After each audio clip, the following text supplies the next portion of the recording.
So ito another case na naman 'to nung normie na lalaki na may asawa. So 'pag mag-asawa ka ngayon, sa'yo lahat. Tapos normie, ayan tingnan mo 'to nanguuto pa yung babae. Hindi ko na ilalagay yung pangalan ng babae. Pero shinare naman niya yan, public yan 1.1 million na nga yung views Sabi nga nila, kahit wala kang magandang bahay o magarang sasakyan, basta may responsable kang asawa, swerte ka. Oo, Yung tama ituturing yan. kang reyna gaya ng pangako niya, yung hindi ka lang minamahal kundi nire-respeto pa.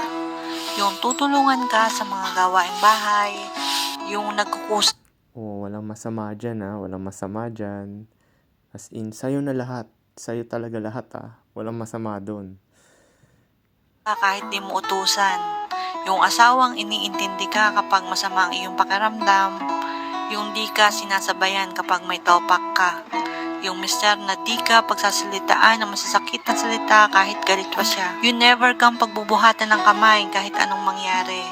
Yung asawang susuyuin ka kapag tampo ka. Wala namang masama doon. Positive naman din yon yung ginagawa kasi mabait yung lalaki. Pero ito nga yung pinupunto ko na na yung ibang trabaho dito is hindi na pang lalaki. Lalaking inuuna ang pangailangan ng pamilya kaysa sa mga luho niya. Lalaking wala ng Walang masama nun kasi meron ka ng mga anak tsaka pamilya Pero ito nga yung sasapitin mo na as in sa'yo lahat.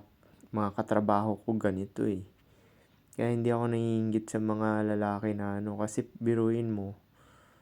Sa bagay, baka dalawa sila kumikita, hindi umaasa yung babae. Baka dalawa sila nagtatrabaho. time sa barkada kasi laging nasa pamilya. Yung asawang kasama mong mangarap sa pag-unlad ng pamilya. Hindi sina under, kundi responsableng mister. Ang gaan ng buhay kapag ganito ang iyong asawa, kaya swerte ka. Swerte. Oo nga, swerte. Sabay kayo, mga ngaliwa kayo pag ganyan yung napangasawa nyo. Kasi nawawalan kayo ng respeto dahil ina-under nyo. Yun lang naman yan Sasabihin nila hindi daw under. Pero, ba't niya naisip yun? The fact na naisip niya yun na hindi raw under, ibig sabihin, sumagi sa isip ng babae na yun na under talaga yung yung tawag. Sabihin na natin black and white talaga. Black and white talaga to. Wag na tayo mag-sugarcoat. Under talaga. Yun talaga yung the fact na nilagay niya yun sa word niya, hindi daw under, is yun nga. Yun yung katotohanan. Sabihin na natin, tawagin na natin kung ano talaga yung pangyayari na yan. Under talaga.